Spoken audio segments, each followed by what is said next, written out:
오늘 본문을 가지고 내 삶이 간증이 되기를, 이런 제목으로 말씀을 나누도록 하겠습니다.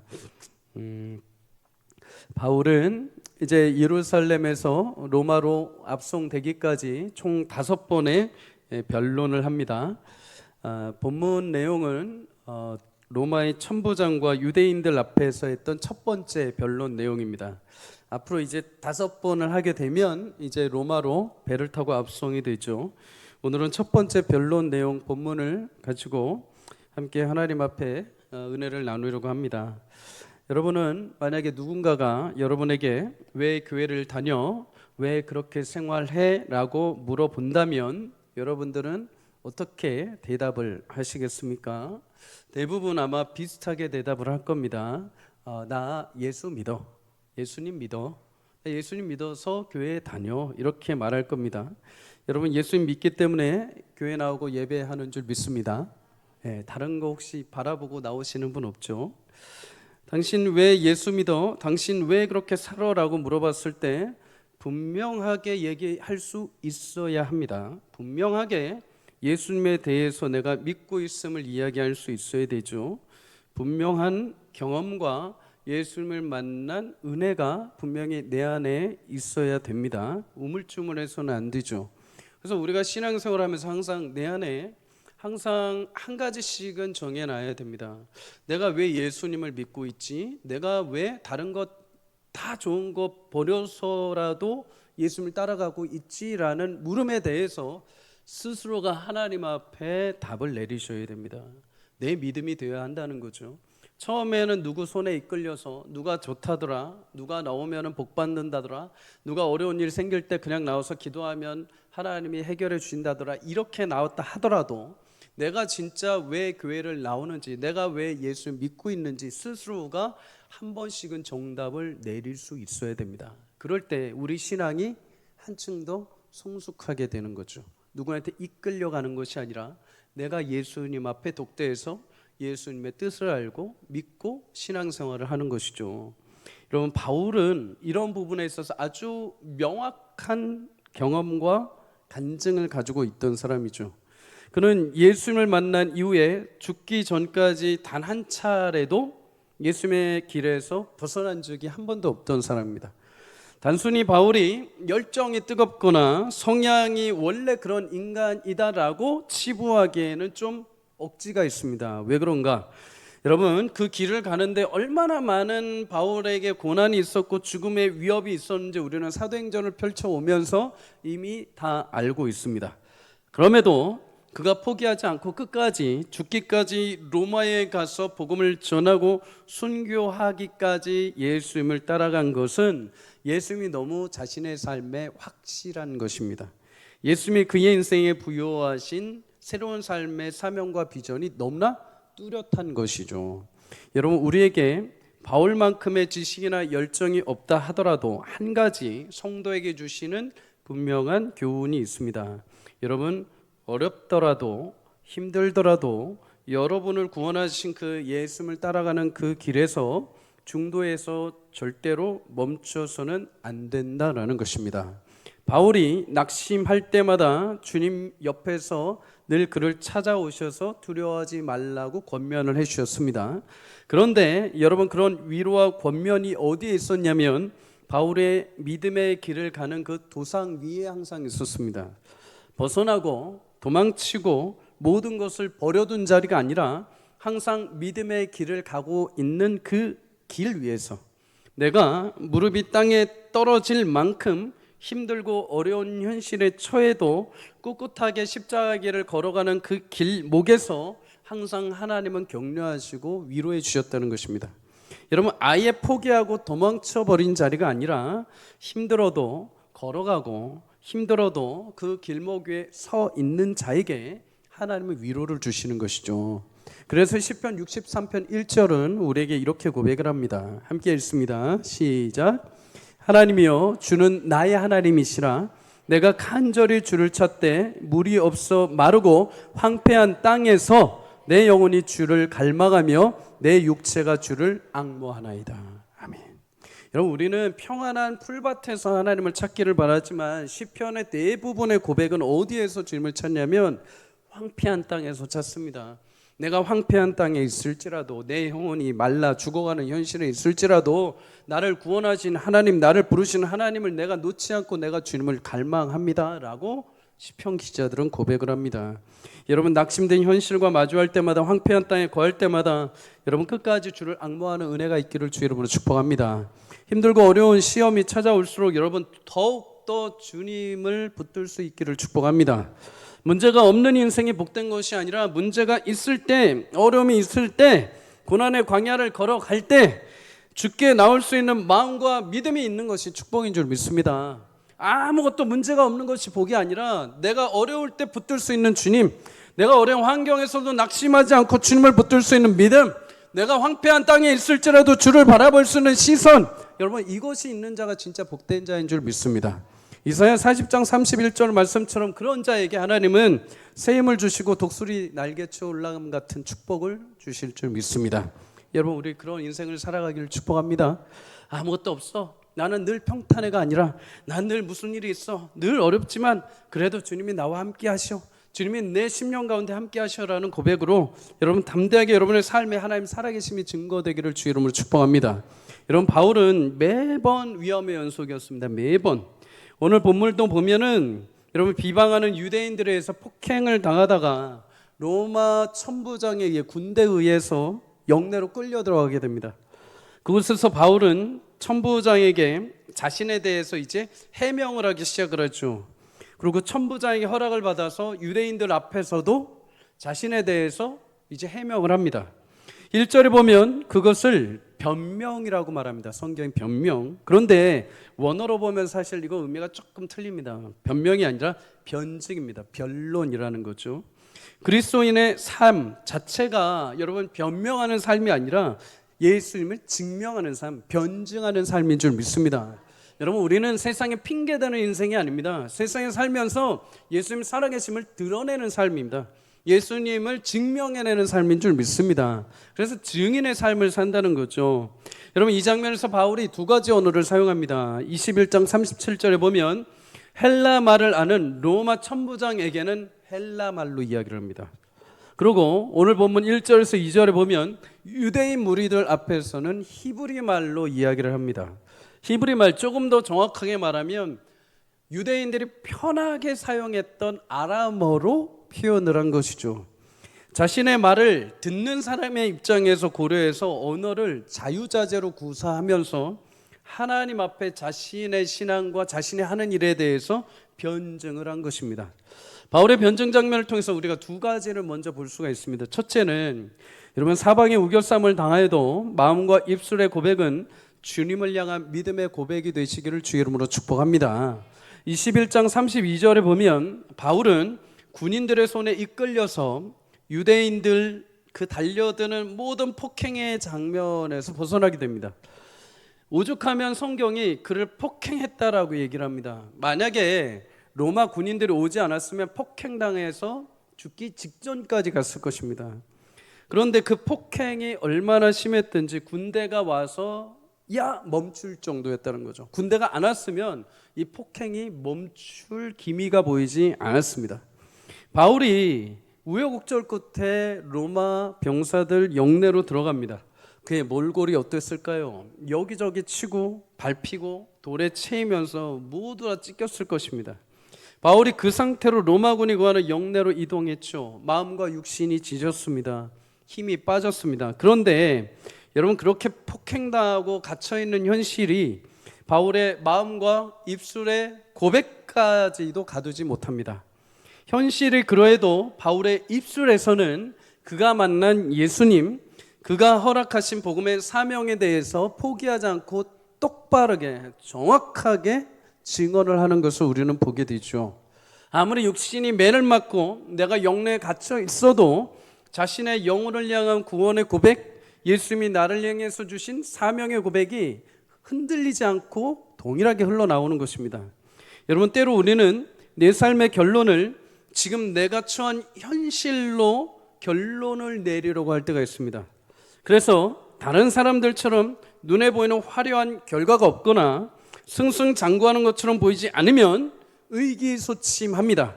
똑같이 예수님을 믿으면서도 무엇인가 저 사람은 잘 되는 것 같고 나는 안 되는 것 같고 안 풀리는 것 같으면 왠지 하나님 나한테 복 안 주시는 것 같고 왠지 내 신앙은 뒤처지는 것처럼 자꾸만 소극적으로 들어간다는 것이죠. 여러분 종종 다른 사람들의 간증을 들어보셨을 것입니다. 간증 들으면 여러분 솔직히 마음이 어떠십니까? 하나님 살아계십니다라고 찬양하기보다 내 마음이 굉장히 위축이 되기 시작을 하죠. 왜요? 저 사람 참 대단한데 나는 왜 하나님 그런 간증이 없습니까? 라고 스스로가 올가맬 때가 있다는 것입니다. 왜 나는 하나님 저렇게 안 해주시냐 하면서 마음의 서운함이 동시에 찾아올 수 있죠. 지금 삶의 결과와 주어진 상황으로 자꾸만 하나님의 일하심을 결론 내려고 하는 것입니다. 여러분 그런데 여러분 내 삶의 결론과 결과는 지금 마주한 내 현실에 있지 않습니다. 내 삶의 결론은 지금의 현실이 아니라 내 마음에서 흘러나오는 것이 내 인생의 결론이 되는 줄 믿습니다. 아무리 화려한 것을 가지고 남들이 부러워할 만한 간증거리가 넘쳐난다 하더라도 내 입에서 오늘 당장 원망이 나오고 죄에 대한 고백을 한다면 여러분 그것은 그 인생은 지금 내 입에서 나오는 원망이 결론이 되는 것입니다. 내 입에서 나오는 죄가 결론이 되는 것입니다. 아무리 남들이 부러워할 만한 걸 가져도 지금 내 입술에서 나오는 것이 내 인생을 결론 짓는 것입니다.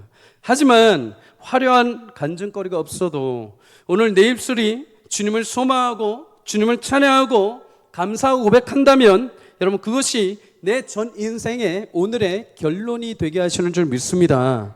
여러분 귀천이라는 시를 여러분 들어보셨을 것입니다. 고 천상병 시인의 시입니다. 기독교 신앙을 가졌던 시인이기도 하죠. 이 시 이렇게 고백을 합니다. 나 하늘로 돌아가리라. 새벽빛 와 닿으면 쓰러지는 이슬 더불어 손에 손을 잡고 나 하늘로 돌아가리라.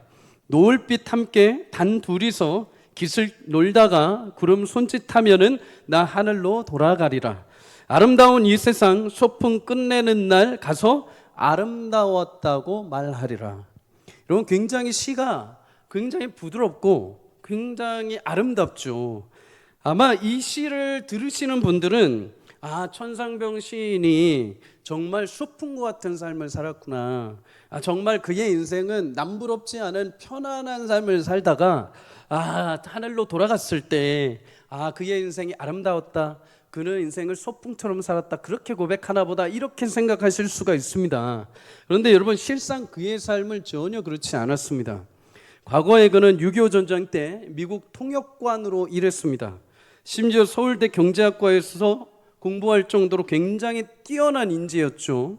하지만 1967년에 정치적으로 간첩으로 몰리면서 억울한 누명을 쓰게 됩니다. 그리고 억울한 옥살이를 당하죠. 옥살이를 하면서 전기 고문을 당하면서 후유증이 생기게 됩니다. 체중은 40kg까지 줄게 되고 남성으로서의 기능도 잃어버리게 됩니다. 치아는 대부분 빠져서 말도 제대로 못할 정도가 되었죠. 출소한 이후에 며칠이 지나지 않아서 지나가던 사람들이 그가 음식점 앞에 서 있는 걸 보고 절도범으로 여기서 신고하게 됩니다. 경찰관이 그를 막상 딱 잡아보니까 고문 후유증이 있고 영양실조로 피 페이진 그를 보면서 정신 이상자다. 자기가 어디에 사는지도 왜 여기 있는지도 모르고 대답도 못하니까 그냥 정신병원에 보내버린 겁니다. 하루아침에 실종된 거죠. 그를 친구들을 열심히 찾아 헤맸지만 찾을 방법이 없었습니다. 그래서 그가 여기저기 떠돌다가 객사한 줄 알고 그렇게 그냥 단정 지어버립니다. 그리고 동료 시인들이 그가 죽었다 생각하고 유고집을 낸 거죠. 그 후에 기적적으로 그를 발견합니다. 길거리에서. 그런데 그때도 그는 해맑게 어린 아이처럼 약봉투에 무엇인가를 쓰고 있었습니다. 약봉투에 무엇인가를 썼는데 그게 무엇이었을까요? 그게 귀천이라는 시입니다. 여러분 그의 인생은 힘들고 고문으로 얼룩진 인생이었습니다. 그는 얼마든지 자신의 인생을 두고 내 삶은 실패한 인생이다. 내 인생은 고문과 같은 인생이다. 내 인생은 한순간도 즐거운 날이 없고 괴로운 순간뿐이었다라고 기록할 수 있었을 것입니다. 하지만 그는 자신의 인생을 지금 마주한 현실로 정의 내리지 않습니다. 오히려 다르게 자신의 인생을 해석하고 고백하죠. 나 이제 아름다운 이 세상 소풍 끝내는 날 가서 이 세상 그래도 아름다웠다고 말할 것이다.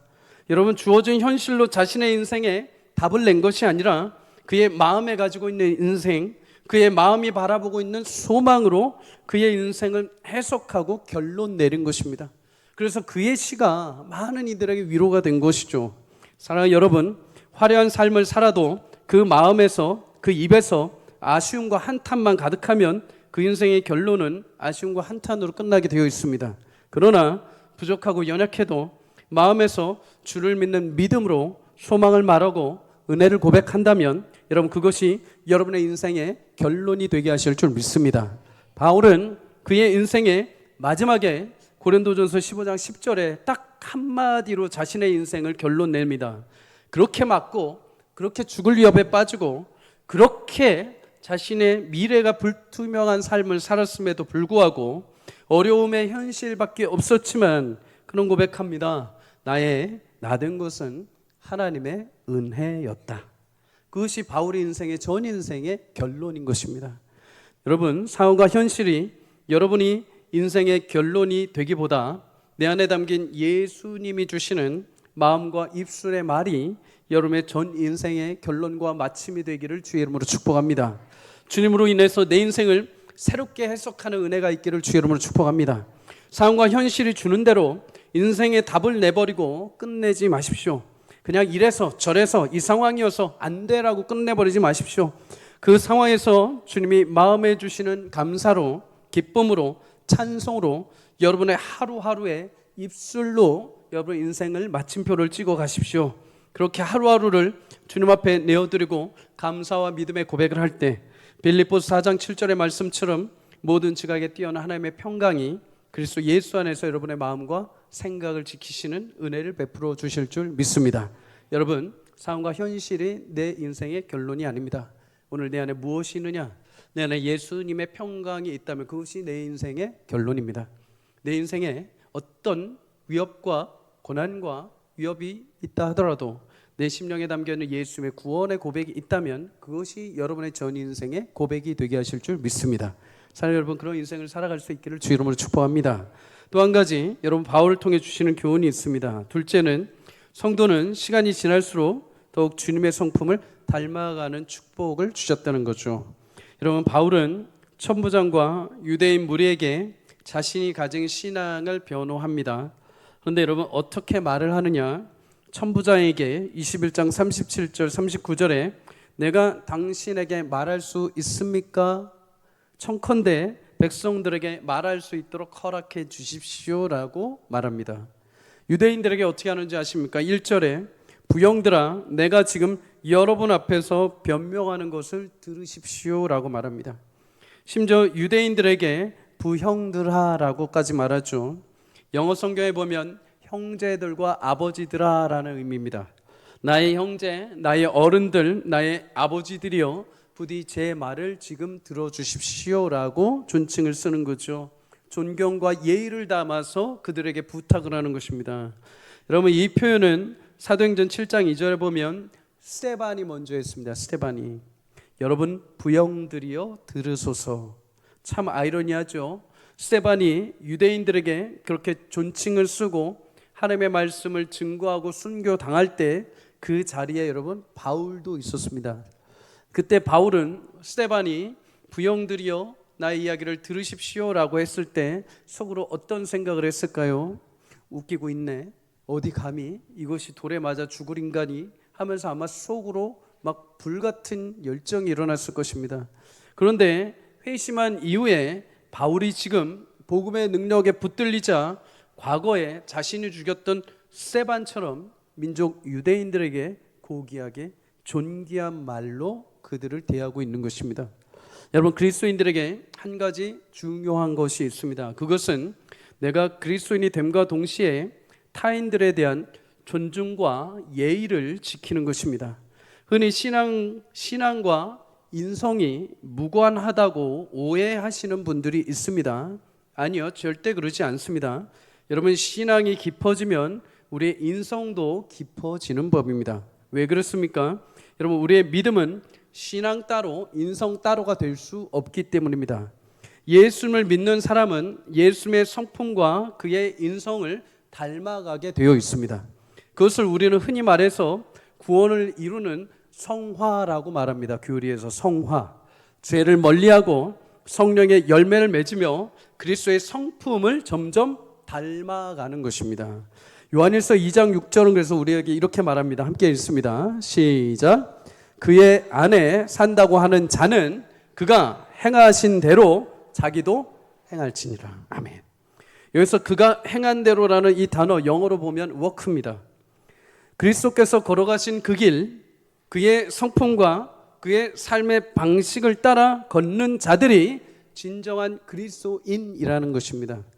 우리의 성품은 여러분 두 가지가 있습니다. 하나는 처음에 태어날 때, 즉 자연적인 출생으로 가진 성품입니다.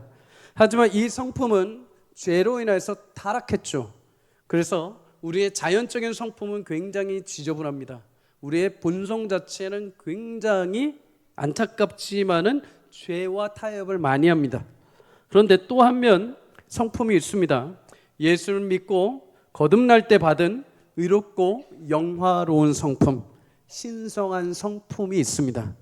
그래서 베드로후서 1장 4절은 우리로 향하여 이제 너희가 정욕 때문에 세상에서 썩어질 것을 피하여 신성한 성품에 참여한 자가 되었다라고 말합니다. 여러분, 신성한 성품 곧 예수님을 닮아간다는 것입니다. 그러면 여러분, 그런 신성한 성품은 어떤 것이 있을까요? 베드로서 1장 5절에서 7절은 이렇게 말합니다. 함께 읽습니다. 시작. 그러므로 너희가 더욱 힘써 너희 믿음의 덕의 지식을, 지식의 절제의 인내의 경건의 형제 우애의 사랑을 더하라. 아멘. 여러분, 믿음은 시작에 불과합니다. 신앙의 시작이죠. 근데 그런 믿음을 통해서 하나님 우리 인격에 예수님처럼 닮아가는 길을 계속 넣어주셨습니다. 믿음의 덕을, 지식을, 절제를, 인내를, 경건을, 형제 우애를, 그리고 사랑을 더하게 만드셨다라고 합니다. 바울은 그의 믿음에 덕을 더합니다. 덕스럽다라고 말할 때 그 사람답다라는 의미입니다. 성도답다, 목사답다, 장로답다, 권사답다, 집사답다라고 할 때 그 답다라는 의미가 덕이라는 의미입니다. 주의 부르심을 받은 사명자다움, 성도다움이라는 것이죠. 거기에 하나님을 아는 지식, 성도의 절제, 인내, 주님이 따르는 경건, 형제들을 돕고 형제들을 바르게 세우는 우애, 마지막에 그 모든 것을 다 이루는 사랑을 더하는 것, 그것이 바울이 이 언어와 말과 행동에 이미 담겨 있는 것이죠.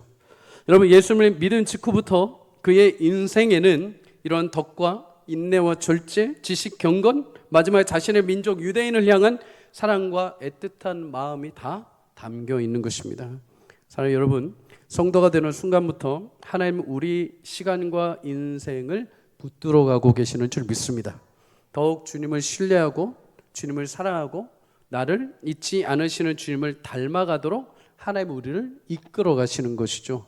그래서 신앙의 연륜이 깊어질수록, 내가 예수님을 믿은 지 오래될수록, 믿은 시간이 갈수록 점점점 더 오래 갈수록 무슨 말입니까? 주님의 성품이 더 내 안에 더 많이 나오게 된다는 것입니다.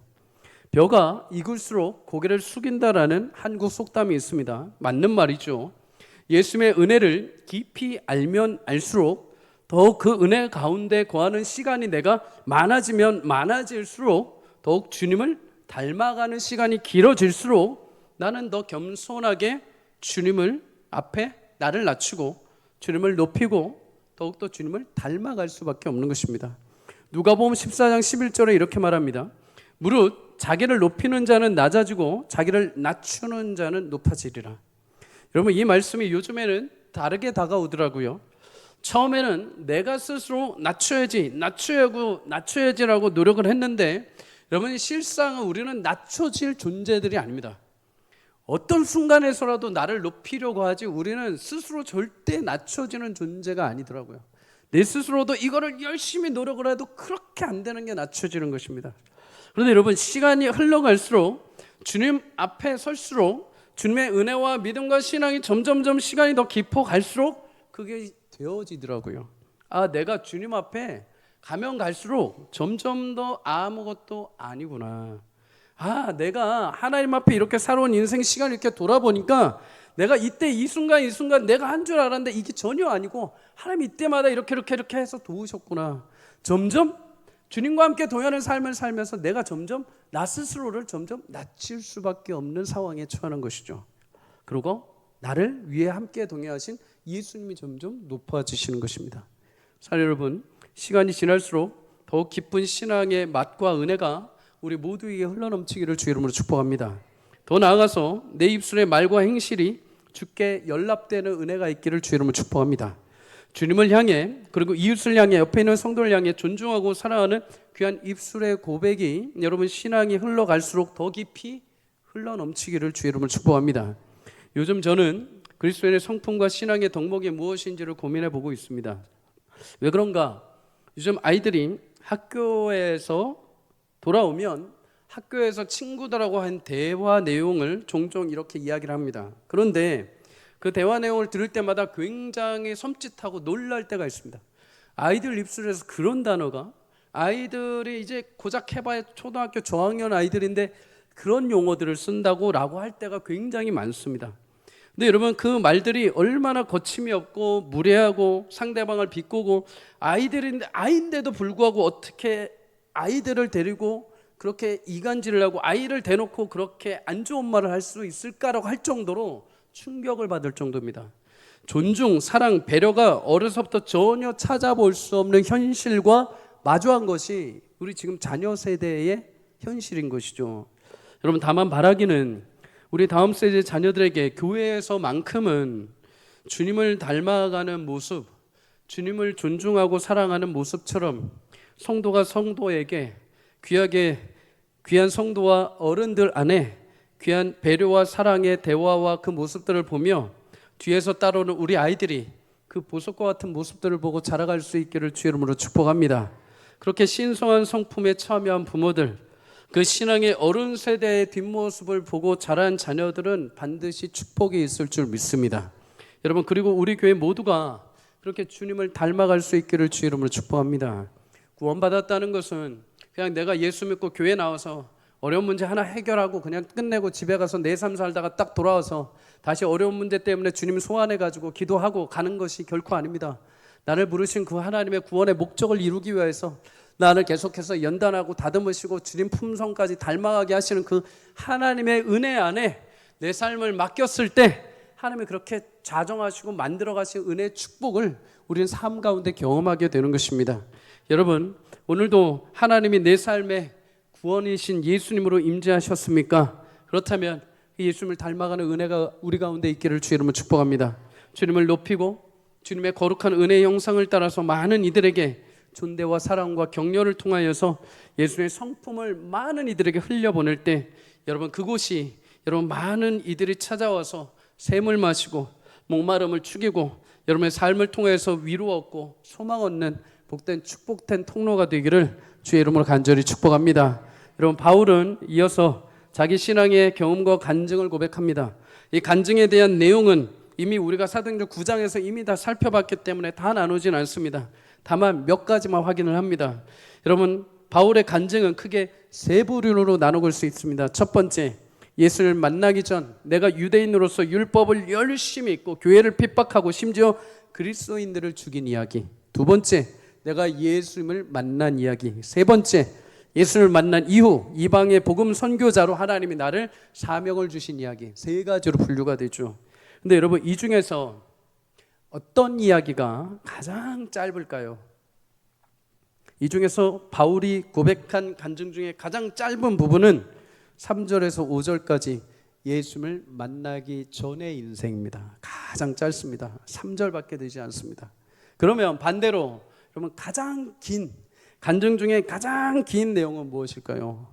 6절에서 16절까지 11절의 내용입니다. 그것은 바로 바울이 인생에서 예수님을 만난 그 순간의 간증을 가장 길게 이야기를 합니다. 여러분 그만큼 바울의 인생에서 가장 중요한 간증은 그가 유대인으로서 내가 과거에 이만큼 열심히 했고 이만큼 율법을 붙들었고 이만큼 지식이 뛰어났다라는 얘기가 아닙니다.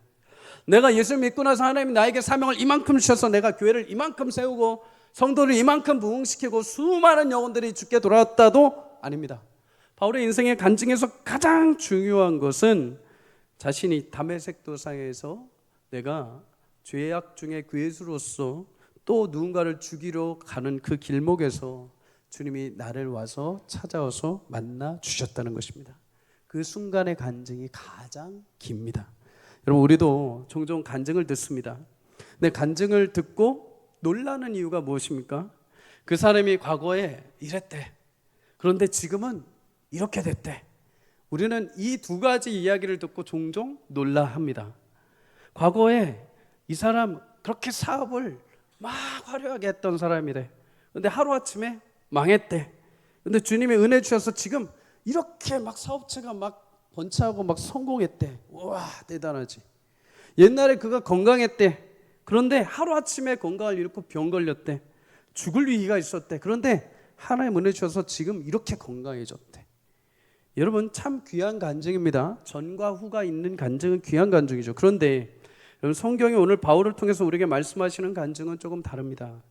여러분 우리 인생의 간증이라는 것은 내가 전과 후가 어떻게 되었다기보다도 그런 내 인생에 찾아오신 예수님과 만난 그 사건이 간증의 가장 중심이 되어야 한다는 것입니다.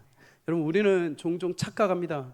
그가 과거에 이랬는데 지금 이랬대. 와 대단하지. 우리도 그래야 돼. 나도 그래야 돼 하면서 정작 중요한 골자인 중간에 예수님 만난 거는 다 휙 뒤로 넘겨버린다는 것입니다. 예수님 만난 간증을 말할 때 가장 힘들어하고 곤욕스러워 하시는 분들이 있습니다. 누굴까요? 모태신앙들입니다. 모태신앙들 예수님 만난 간증 이야기할 때 예수님과의 극적인 어떤 이야기들을 얘기할 때 나는 그런 게 없는데 하면서 굉장히 난해해 하십니다. 남들처럼 극적인 기적이나 사고나 어떤 현상이 전혀 없습니다. 그래서 한 가지 소원이 있다면 항상 모태신앙들 마음에 이런 애잔한 소원이 있습니다. 주님 저도 저 간증거리 하나만 좀 주십시오. 뭐 이렇게 지나가다가 살짝 뭐 이렇게 툭 치고 지나가셔갖고 확 낫게 하시는 간증 뭐 이런 거 조그만 걸로 큰 거 말고 작은 걸로 주십시오. 이렇게 합니다. 자존심상. 여러분 그런데 모태신앙이신 분들, 저를 비롯하여 모태신앙인 분들, 삶에 특별한 간증이 없으신 분들 들어보십시오. 진정 놀라운 기적과 같은 간증이 여러분 뭔지 아십니까? 아무리 내가 과거에 이렇게 했고 아무리 지금 내가 이런 어떤 삶을 살았다 하더라도 여러분 모태신앙 여러분은 이미 내가 원하고 바라지 않음에도 예수님을 믿는 가정 안에서 태어났다는 것입니다. 심지어 누군가는 매 주일마다 교회에 나오는 것을 갈등하고 고민하고 눈치 보고 심지어 두드러 맞으면서까지 교회에 나오기도 하고 못 나오기도 하는 부자연스러운 일상이었습니다. 그런데 모태신앙인 여러분은 예수라는 분을 너무도 쉽게 너무나 편하게 아버지로 너무나 또 자연스럽게 기도할 수 있는 자리까지 여러분들은 살아오면서 그냥 그 자리에 서 계신 것입니다. 최근 이단 사이비 연구하시는 분들 이야기를 들었을 때 여러분 이분들이 걱정하는 대상들이 따로 있다고 합니다. 이단 사이비 꼬임에 넘어간 분들도 걱정이지만 이미 과거 20년 30년 전에 넘어가서 이단에서 신앙생활을 하다가 이제 거기서 자녀를 낳고 태어난 2세들입니다. 2세들. 쉽게 말해서 모태 이단 성도들인 거죠. 모태 이단 성도. 1세대는 그래도 과거에 기성교회를 좀 경험했던 사람들이 있는 것입니다. 기성교회 다니다가 뭐 상처를 받았든지 아니면 꼬임에 넘어갔든지 해가지고 이단에 간 거죠. 그런데 여러분 이단 교회 부모 신앙 아래서 태어나고 자란 2세들은 기성교회를 바른 진리를 단 한 번도 경험해 보지 못했습니다. 단 한 번도 그들은 예수님이 구주라는 것을 들어보지도 못했습니다. 바른 신앙이 뭔지도 모르고 태어나서 자라고 있는 것이죠. 태어나자마자 가짜 복음과 가짜 교회에서 교주가 전부인 것처럼 믿고 평생을 그렇게 살아갈 확률이 굉장히 높다는 것입니다. 여러분, 얼마나 큰 불행이고 아픔입니까?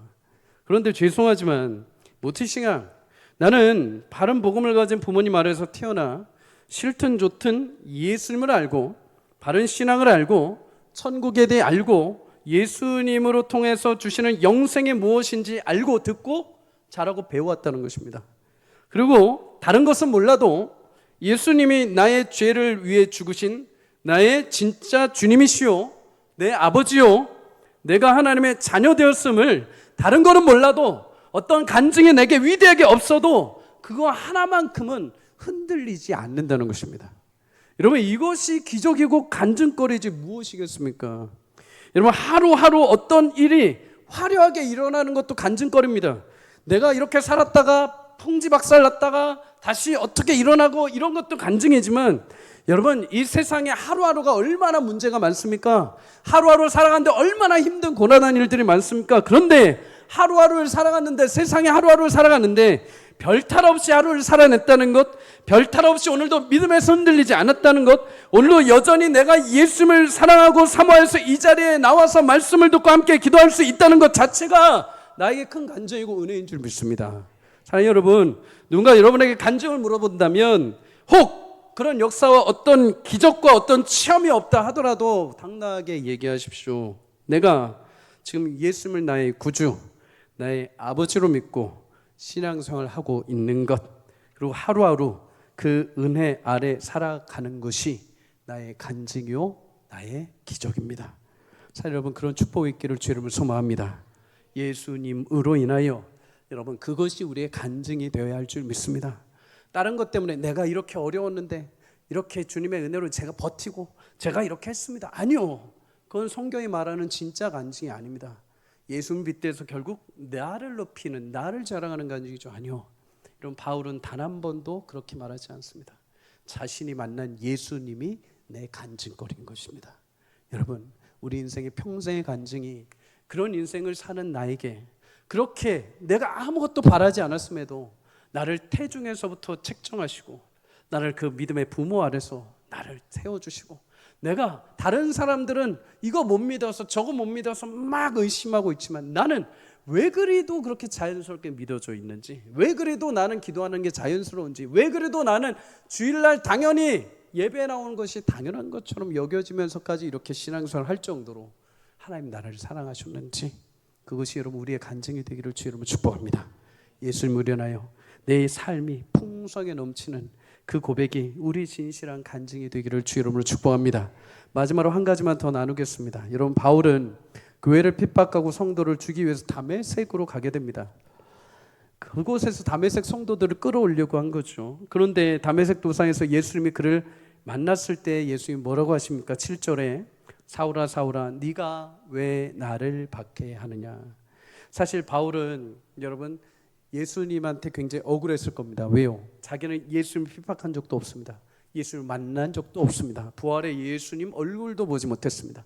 그가 핍박한 것이라고는 하나님에 대해서 뜨거운 열정이 있고, 다만 그 나무에 걸려 죽은 자 예수를 주님이라고 믿는 교회와 성도를 박해한 것이죠. 그런데 예수님은 바울에게 뭐라고 하십니까? 네가 나를 박해하고 있다라고 말씀하십니다.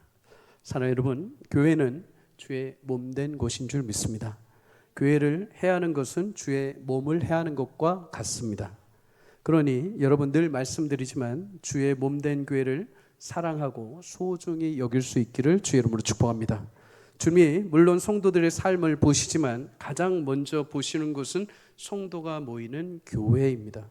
주님의 시선이 집중된 곳입니다. 예수님은 교회를 박해하는 것을 가리켜서 나를 박해하는 것이다 라고 말씀하십니다. 그만큼 교회에 주님의 시선이 머물고 계심을 기억하십시오. 주님의 시선이 머물고 계신 성전을 사모하기를 축복합니다. 주님의 시선이 늘 함께 하시는 교회에 나와서 예배하기를 바랍니다.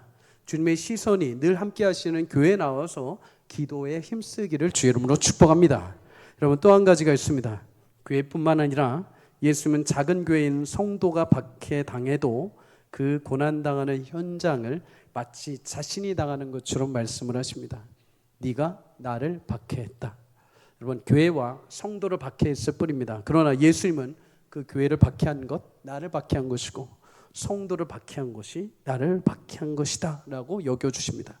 달리 말하자면 성도가 고난당하는 그곳에, 그 현실과 그 인생에 예수님이 함께 하신다는 것입니다.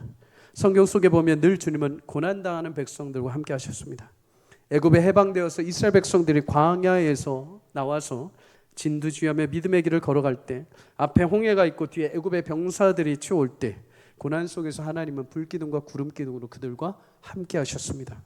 다윗이 여러 가지 고난의 광야의 길을 걸을 때마다 하나님은 그 심령 가운데 살아계신 주로 함께 하셨습니다. 바다 풍랑이는 바다에서 제자들이 사투를 벌일 때마다 주님은 늘 그들의 곁에 가셔서 그들과 함께 하셨습니다. 사랑하는 여러분, 고난 가운데 계십니까? 그 고난, 성도의 고난 가운데 주님이 함께 거하고 계심을 믿으시기를 주 이름으로 축복합니다.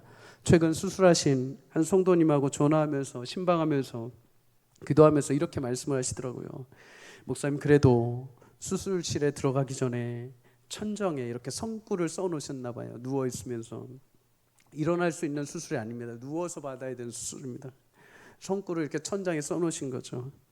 그 말씀을 써놓고 그 말씀 읽으며 내가 수술대 위에 들어가도 하나님이 그렇게 하시리라 믿고서 들어갔다 나왔습니다. 그래서 목사님 굉장히 마음이 평안했습니다. 함께 기도해 주셔서 감사합니다. 이렇게 얘기를 하시더라고요. 그러면서 그 말씀이 뭐예요? 라고 여쭤봤습니다. 말씀이 이렇게 얘기합니다. 이사야 41장 10절입니다. 우리 다 함께 읽습니다. 시작.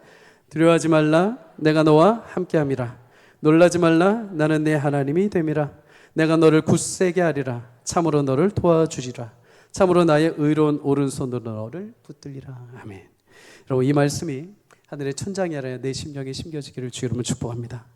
여러분, 어떤 고난의 현장이 있더라도 주의 말씀은 살아있고 운동력 있어 좌우의 날선 어떤 것보다 예리하여 여러분의 심령과 관절과 골수를 찔러 쪼갭니다. 우리 가운데 함께 하신다는 것이죠. 여러분, 고난의 현장에도 주님이 함께 하십니다. 고난의 현실 가운데 주님이 함께 하십니다. 주님께서 넉넉하게 그 믿음의 길을 걷는 모든 자를 하나님께서 승리의 길로 인도하시는 축복을 여러분들한테 허락해 주실 줄 믿습니다. 오늘 그 믿음을 가지고 고난 가운데 계시는 모든 분들 함께 기도하실 때 주님의 위로와 소망과 또 하나님의 응답을 받는 귀한 이 저녁이 되기를 주의 이름으로 간절히 축복합니다.